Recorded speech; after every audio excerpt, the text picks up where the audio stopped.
Я сделал кормушку для птиц, любых птиц, вернее. Вот, наклейками украсил.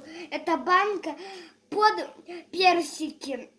Тут палочку приделал, вот тут фломастер, еще вам покажу, вот тут фломастер и наклеечками, и вот тут веревка, чтобы повесить. Подписывайтесь на мой канал и ставьте лайк.